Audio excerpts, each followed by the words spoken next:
So I hope everyone is well caffeinated and had a good snack. So we are back for panel number 2, which is on everyday practices and lived experiences in Borderlands. My name is Philippe Frowd from the University of Ottawa. I will be chairing this panel today. So we have 3 presentations today from Andrew Burridge, Luna Vives, and Aude-Emilie, Judaïque. And so we have allocated 10 minutes per presentation. So without further ado, I will hand over to Andrew Burridge from Macquarie University, who's currently also spending some time in Toronto at York and Toronto Metropolitan Universities. This is a paper on hotel detention that is co-written with Jonathan Darling from Durham University. So Andrew, the floor is yours. Thank you all. A real pleasure. Thank you to the organisers for having me here. Yes, I'm visiting from Australia. I'm here in Toronto for a few months, so I hope maybe I'll get to speak with you further. I'm visiting from Macquarie University, which is situated on the Watamatigal clan of the Darug Nation, so I'd like to acknowledge the lands in which I live, in which most of this work is done. And of course, to acknowledge my colleague Jonathan Darling at Durham University. Some of this work is published, and I'm happy to share this later on. This work, although is about and is often focused on Australia, is actually a kind of global focus. I'll talk a little bit about Canada, US, UK, EU, Australia, certainly many other examples. Panama might be one that we could look to as well. So this work acknowledges that the hotel has mostly escaped the focus of those who have critically investigated spaces and practices of immigration detention. However, hotels have a long history in their use as both temporary as well as longer-term forms of incarceration globally. While hotels have been discussed within a geopolitical framing, and I acknowledge here the work of Fregonesi and Ramadan, their role in bordering practices relevant to today's discussion, and specifically how they operate as carceral sites, has yet to receive the necessary attention required to understand their continued use for this purpose. We can look here to some historical examples, but really framing in the kind of contemporary context of contemporary immigration detention systems and bordering, we could look to the beginnings of the Corrections Corporation of America, CCA, the largest private prison operator, got its start by converting a roadside motel in Texas into immigration detention, a space of deportation as well. We can look to Mike Davis's wonderful work in City of Courts talking about these motels situated in downtown Los Angeles, around the corner from where I used to live in LA. So we've sort of classified the hotels in certain ways. Some of the work we've published is around the carceral adaptability of hotels, and anyone here, you're probably visiting and staying in a hotel, you might think about the ways in which it is adapted. It may actually be used as a space of detention as well, or has in the past. So the adaptability of hotel architecture allows the easy conversion into sites of detention. Aside from the stationing of security guards and installation of bunk beds, little else is typically required to be changed in terms of the built form. These sites often continue to operate in their standard role as hotels for guests in other wings and floors. And what Robert Davison in his work on hotels has identified, the hotel, the archetypical space of the modern traveller, is actually very well suited for integration into interdiction practices. We're here in Canada, and I'm staying in Toronto. The largest detention facility, I think, in Canada is near the Pearson Airport. You may have flown in. And this is just across the road, effectively. The former Celebrity Inn has now moved on to another former hotel in which effectively a fence has just been placed around, and we have the largest detention facility operating in Canada. So just one of many examples that can be seen. In other ways, we've also looked to the kind of punitive nature of the hotel room. In Australia, we have what are called alternative places of detention, and this is an example here. And the work of Joseph Pugliese, one of my colleagues, in his examination of motel in suburban Adelaide, noted the ordinariness and nondescript nature of such sites, acknowledging the ability for the government to transmute various modalities of civilian accommodation into prison-like structures. The hidden nature of these hotels, as Pugliese argues, is a form of what he calls civil penality.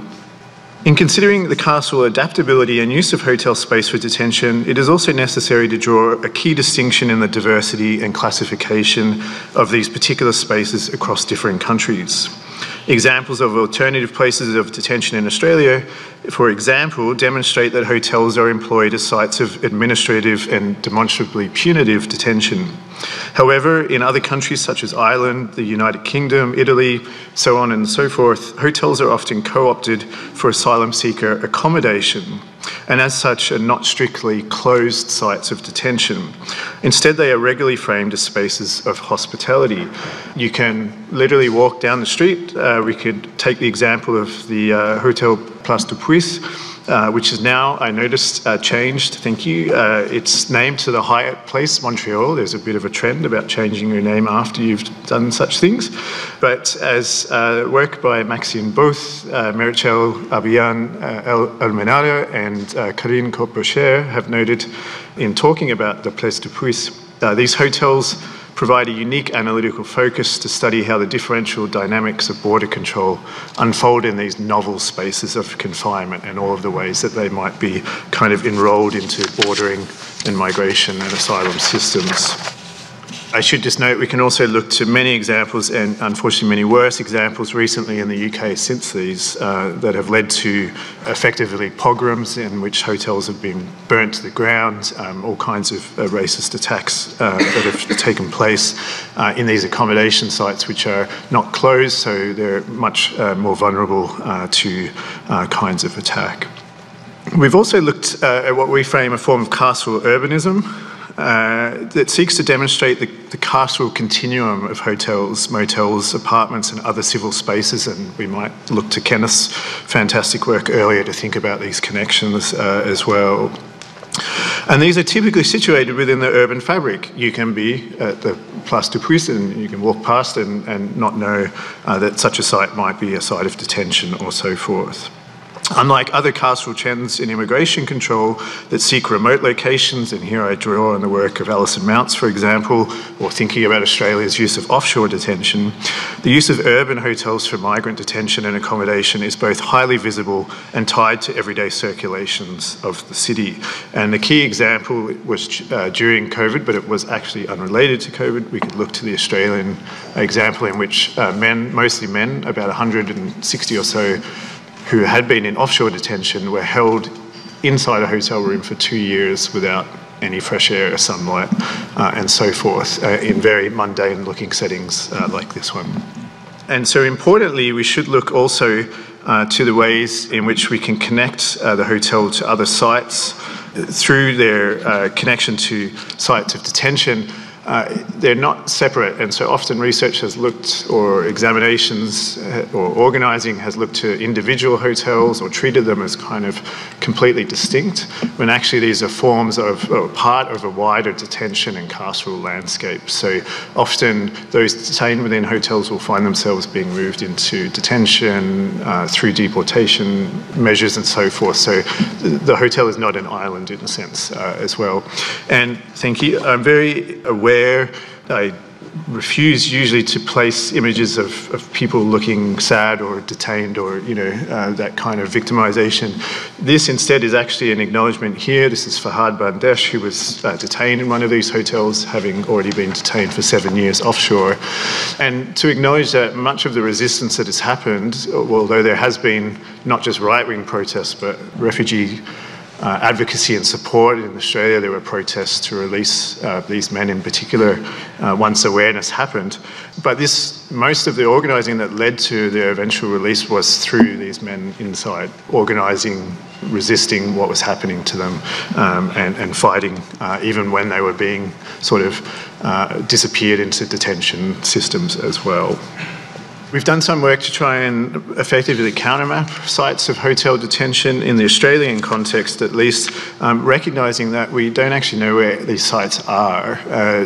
Australia has been using hotels for 20 years very quietly, you know, quite rightly, a lot of focus upon our sites of purpose-built detention, offshore detention, but meanwhile, quietly, these sites are occurring. And it might be one room for one night in one hotel, or it might be an entire wing or a floor, it might be the entire hotel. They may be for several years in some examples. Makes it very difficult to trace. And effectively, we've found that just a small snapshot from 1st of January 2018 to the January 2021, the government admitted that there were 170 alternative places of detention used in Australia during that time, 56 of which were hotels. We've managed to trace about 35 over 20 years, so we see a drop in the ocean. Now, most of these are never used again. But what it helps to paint is a picture of just how widespread these systems are, and we can, of course, extend this into other countries, other locations. Perfect, thank you. So just to wrap up, I promised that I would talk about a kind of typology, but this is something that's developing the work I'm doing here and in the next few months and have been doing for years, and the hopeful end product is a book that I'm working on that is looking at the hotel in the global context and all of the ways that it is enrolled into these systems of bordering. We can think of these as sites of border walls or bordering infrastructures, but we can look to the ways in which they're connected to sites of detention, their ability to be permanently converted, such as at Pearson at the airport here in Ontario, and or their temporary conversion for a few nights. Example here in Melbourne, you might remember that Novak Djokovic ended up in here for a few nights. I couldn't give a flying F about tennis or Djokovic, but all of a sudden this was a very strange moment in which we had ultra-Serbian nationalists and tennis fans protesting alongside, sort of leftist asylum, advocacy folks who were much more concerned about these men. You can just see the sign saying, 8 years too long they'd been in detention at this point. So I'm sure Djokovic is okay. But we can see all these ways that they do get enrolled, sites of deportation. The opening image I used around this cartoon, in effect, of Motel 6 was related to the fact that Motel 6 turned out that they were providing information to US Border Patrol and INS and so forth, and I'm sure we can talk about the present moment in which I'm sure that dragnet that Trump is building is probably looking to these sites as well for, I'll leave it there. Thank you very much. Thank you very much. So our next speaker is Luna Vives from Université de Montreal, who's going to speak to us about ocean geopolitics and the role of the military in migration management. The floor is yours, Luna. Thank you very much. Well, it's a pleasure to be here. I confess I'm one of those people who keeps coming back to this wonderful conference. And what I'm going to be talking about today, what I'm going to present today is part of, it's like exploratory and preliminary results from a research project that I am conducting in collaboration with Maria Lois, who is a fellow political geographer working at the Universidad Complutense de Madrid. This project received funding from both the Canadian and the Spanish governments, and here our main objective was to better understand how senior officers of the Spanish Navy understand and perceive and construct ocean geopolitics in the context of migration. So for those familiar with NATO codes, we're talking about OF 325. We had two goals. One is to understand, to know how the Navy sees the role in border enforcement and border control and rescue in areas of migration, both in Spain and in the central Mediterranean, where the Navy has collaborated in joint operations coordinated by Frontex.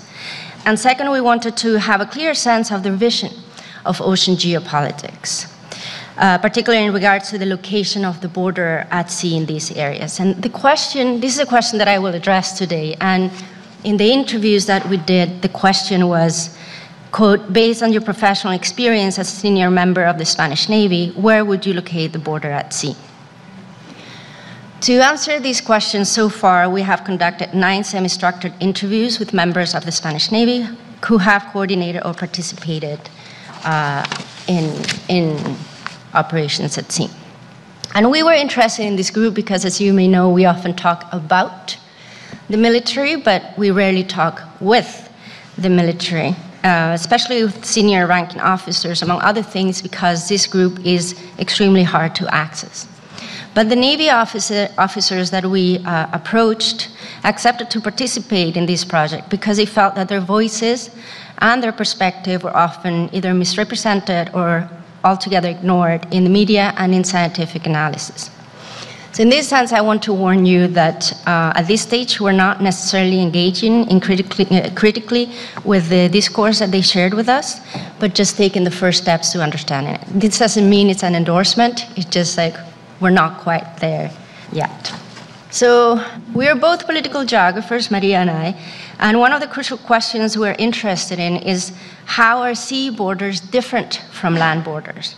Among other things, how does the materiality of the sea border, defined by constant movement, fluidity, and circulation, force us to rework our understanding of the border, which is an extremely land-centered concept conceived for a materiality that's fundamentally fixed? In other words, how do we draw a line on the water? Here, of course, we draw heavily on the work of ocean scholars Peter Steinberg and Kimberly Peters.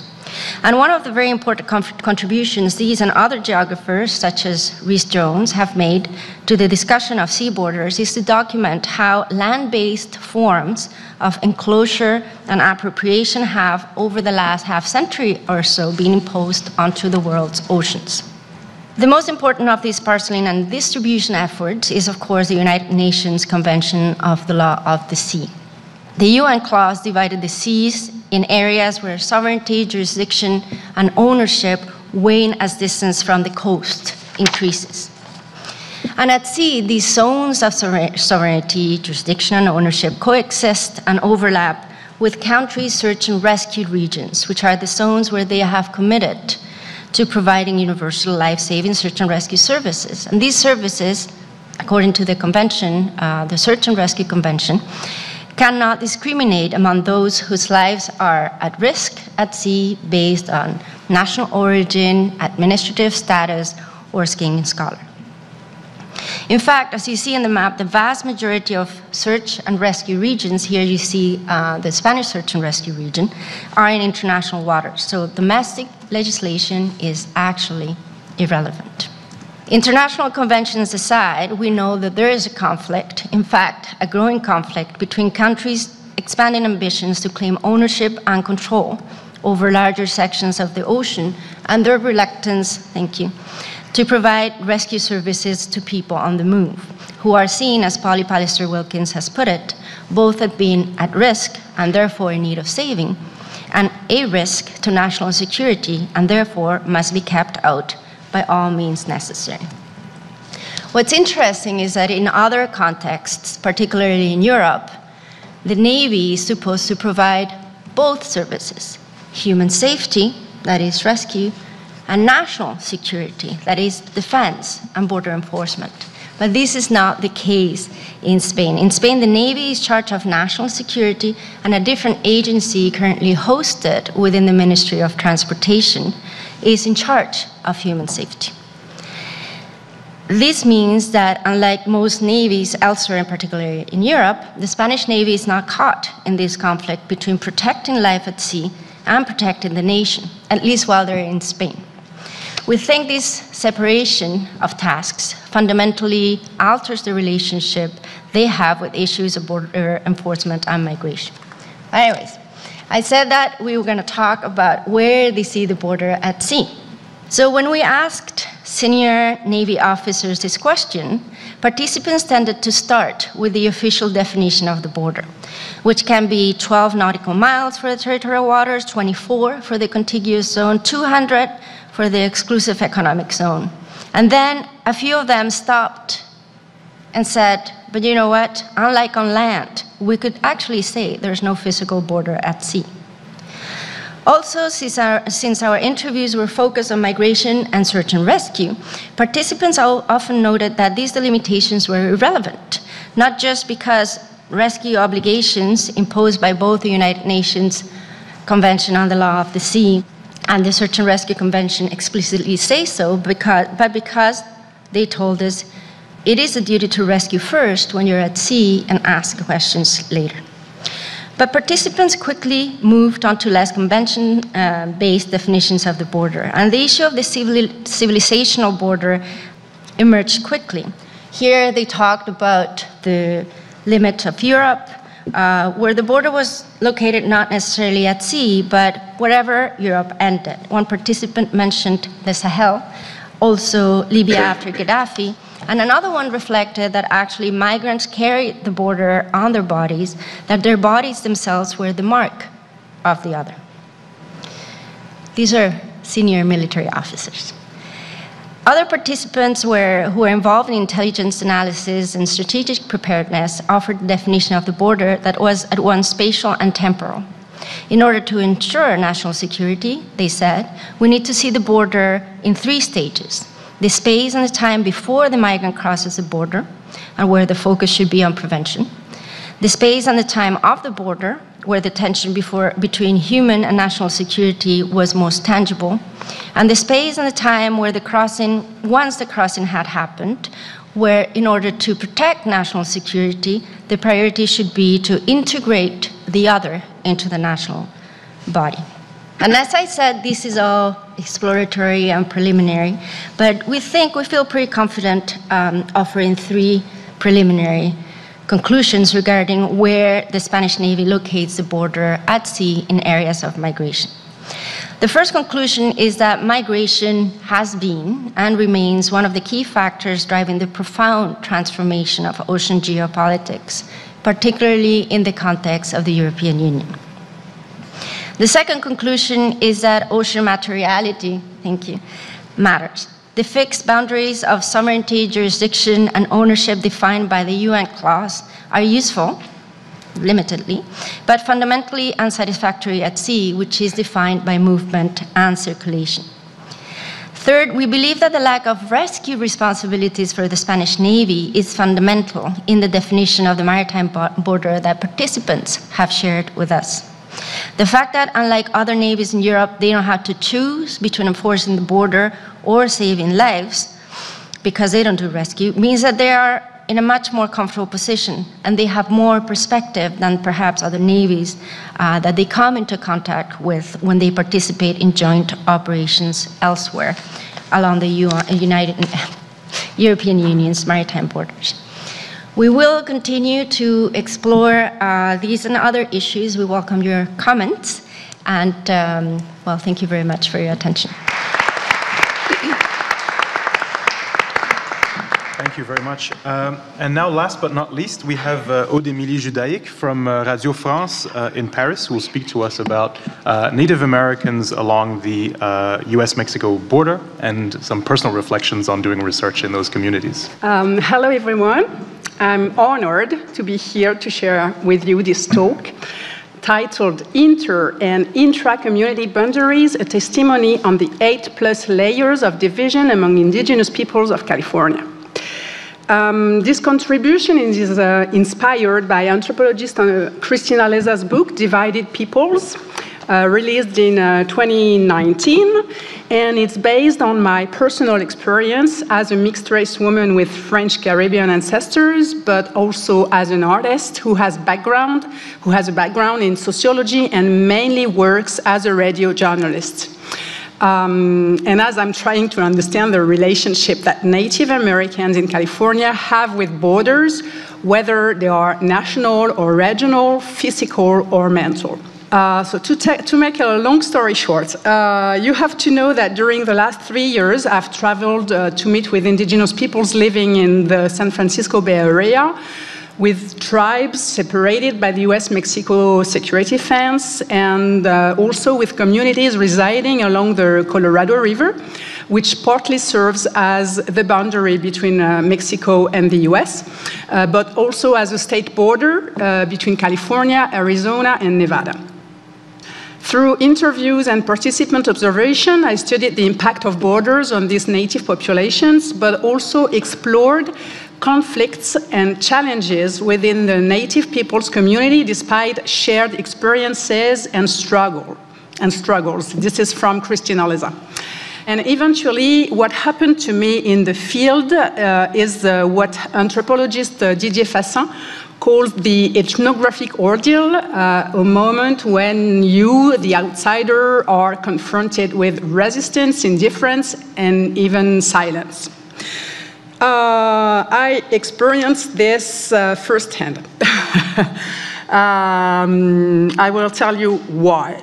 But it's clear that due to centuries of colonial appropriation, broken promises, and anthropological extraction, there are still painful scars in these communities.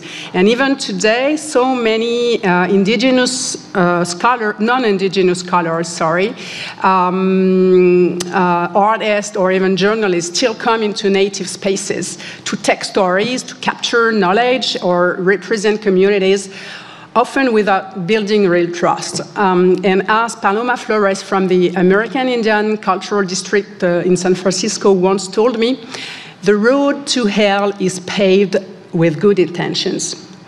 So this presentation will try to offer an experiential first-person account reflecting on the complexity of my fieldwork experience and addressing the difficulties and wanderings I encountered working with and on these communities.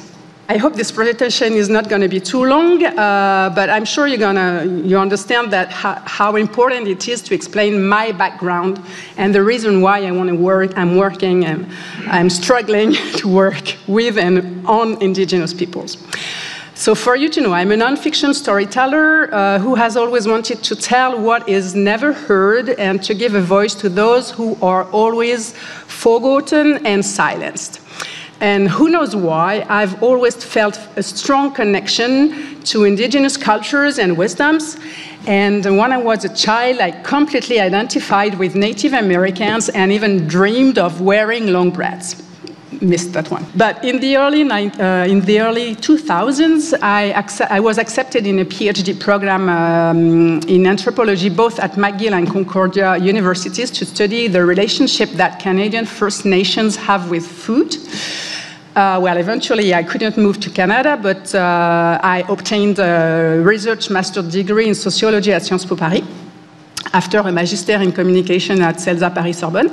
And since 2008, I make radio documentaries, podcasts, immersive soundwalks, and experiences for museums, mainly focused on the issue of global migration and international borders, raising questions linked to identity, otherness, property, and sovereignty. From 2014 to 2017, I hosted a weekly show on the French National Radio to tell stories of international migrations.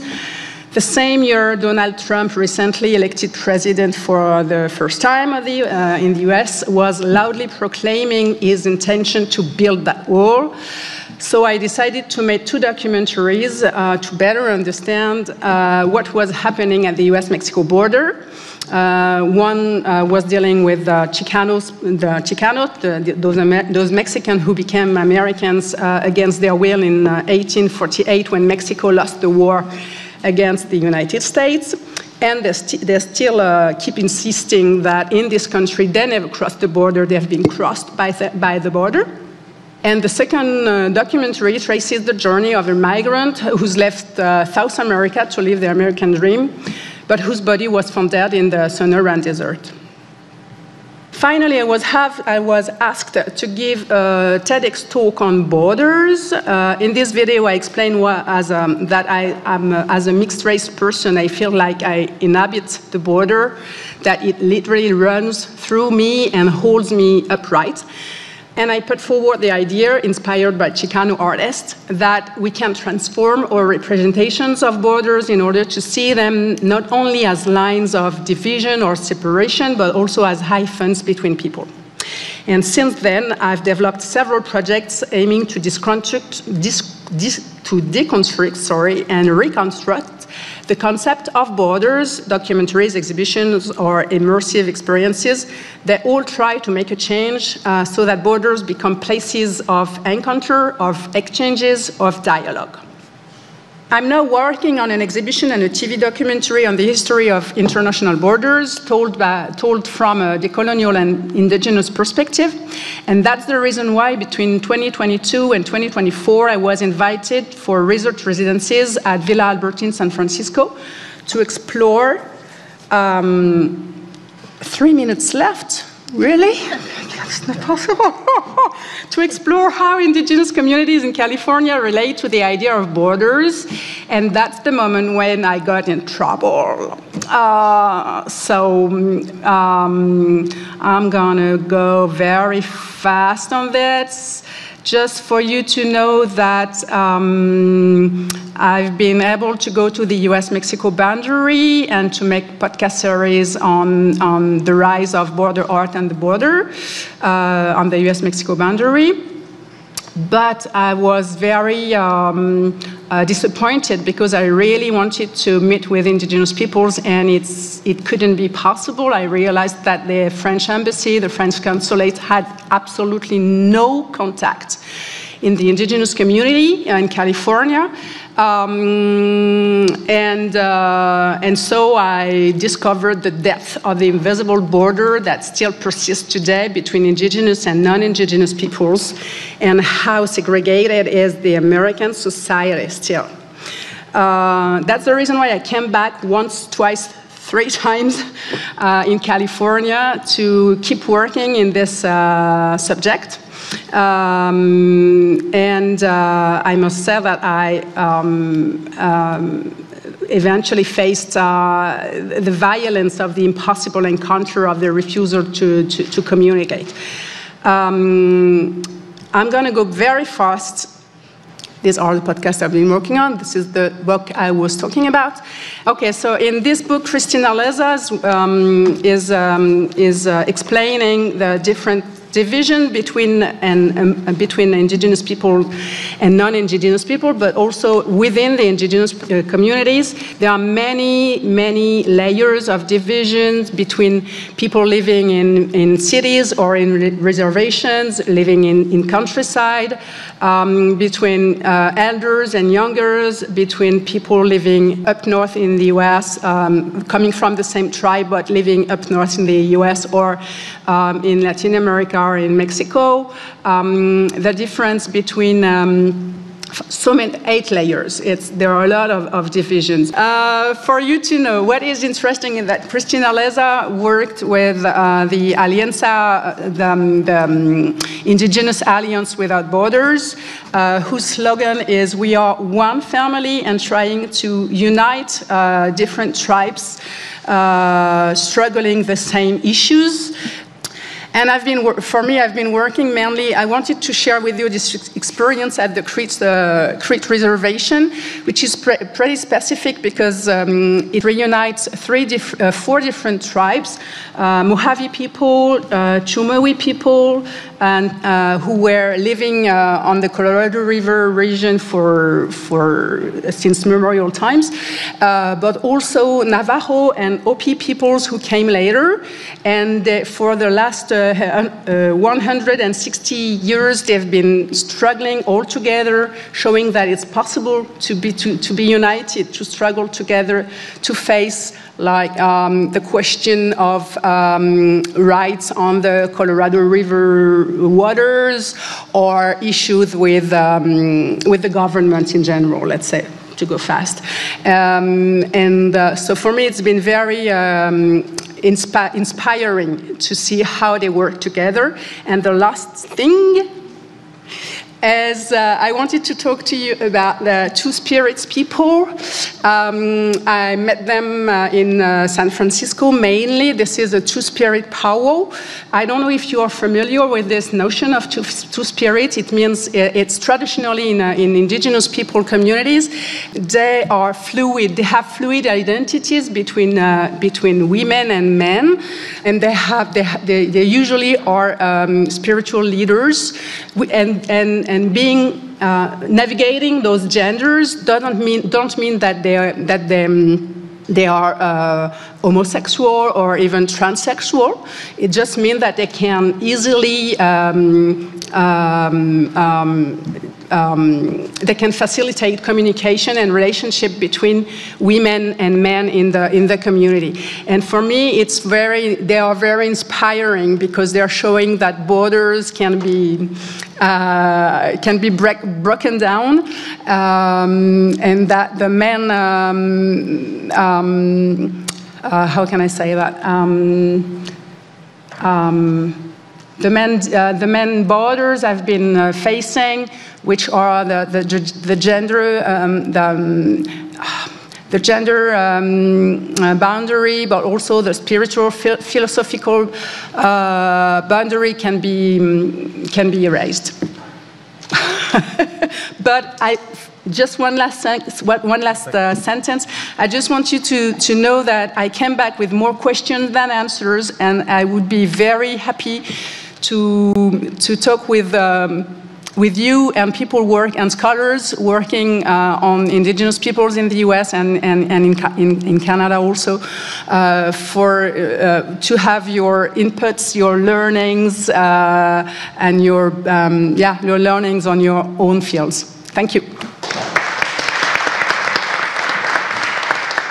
Thanks so much, everyone, and thanks for lending us a few minutes from your lunch to wrap up the panel.